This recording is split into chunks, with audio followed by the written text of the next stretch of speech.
Many martial arts lean on a system of hierarchy. The desire to receive a black belt, while should never be the main motivation for training, can give an extra push to some when they start lacking the discipline to come to training. Knowing who is what rank can give a better way to navigate around a dojo or gym, this way realizing the skill level of others and ourselves and knowing of whom to ask for an advice in a new technique. Yet while there are positive sides to hierarchy in martial arts, there is also a very dark side to it that is not often addressed. Hi, my name is Rokas, and in this martial arts journey video, we will look at the dark side of hierarchy in martial arts.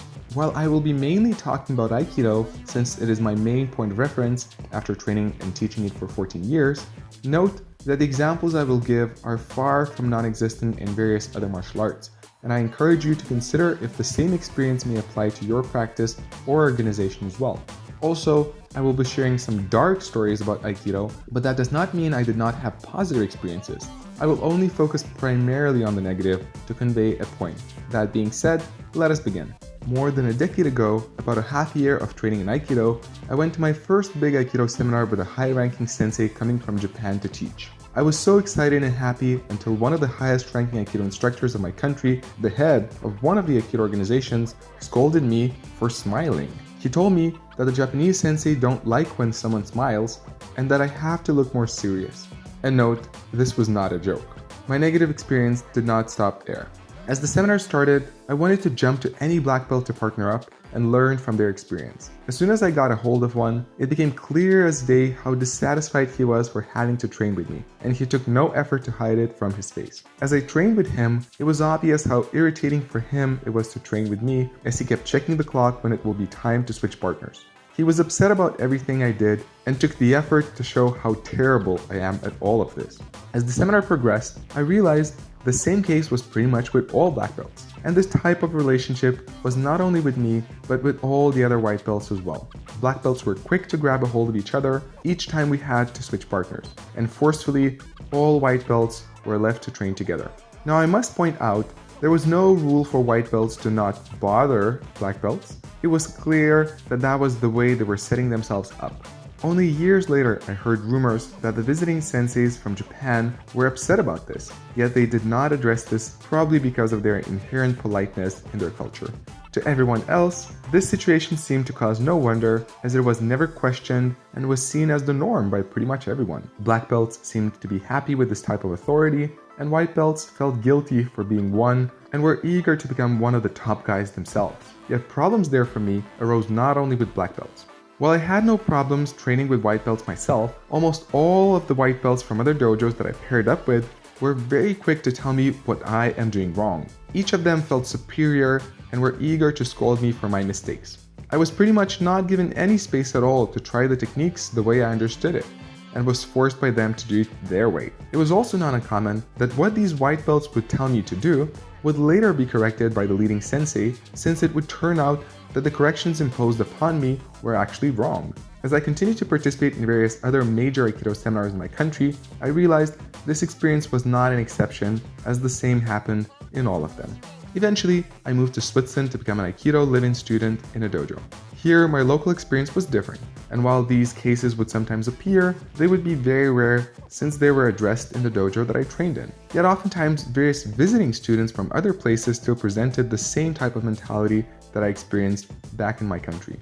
When I finally received my second degree black belt in Aikido and came back to my country to open my dojo, I made sure my students would never get a chance to develop the same type of negative qualities attached to this power play, and while I had to work quite hard for it in the beginning, eventually it became the culture of our dojo and I was successful in doing so. Yet when I decided to visit an Aikido seminar, this time as a black belt, having the black piece of cloth around my waist did not change much. As I visited a seminar organized by one of the organizations, I was quick to be there for white belts to train with me. But funny enough, quite a few of them still felt superior to me and were eager to tell me how I am doing everything wrong. Training with other black belts was almost always the same as well. Each one of them knew better than me how to train, and I had been given barely any permission to try the techniques in the way I felt it was right. While all of this was happening on the training mat, this dark circus did not stop off the mat either. After the seminar ended, as the head of my dojo, I was invited by other senior black belts to go out together for lunch. I was used to hanging out with my students, so they went together. Until as we approached the cafe, I was told by the other black belts that my students would have to go elsewhere, since this hangout is just for black belts only. And not for some political reasons, but just because who are these white belts to hang around with us? As I continued to train and teach Aikido, I also continued to meet extremely arrogant martial arts black belts who felt they were right about everything both on and off the mat.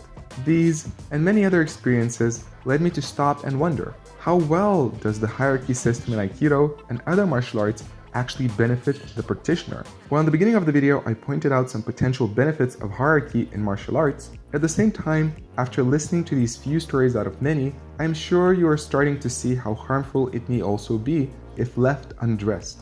It is interesting to point out that with how much of Brazilian Jiu-Jitsu I was exposed to, I did not see the same issues with the existing hierarchy there, presumably because of the constant tapping out a practitioner has to experience, which reminds the person of his limitations and keeps the ego in check, giving it less of a chance to attach itself to the rank. Yet I was also told that this is not always the case. While Aikido and many other martial arts lack pressure testing, there's little there in the way the system is organized that it would remind the person to stay humble, unless it's done consciously by the instructor, the organization, or the person himself.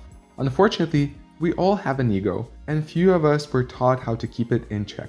If this issue is not addressed by figures of authority or by the majority of students, there's a very big chance that with every rank a person will receive, he will start to feel more and more superior to others and feel the right to be a douche about it.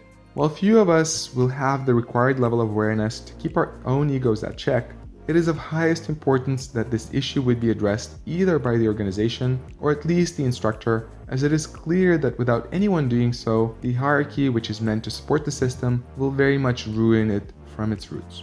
Did you experience something similar in your martial art or its organization? Tell me about it in the comments. If you like the message of the video, make sure to share it with your friends in your dojo to spread more awareness about this issue. If you want more videos like it, subscribe to the Martial Arts Journey channel. This was Rokas, and I wish you to own your journey.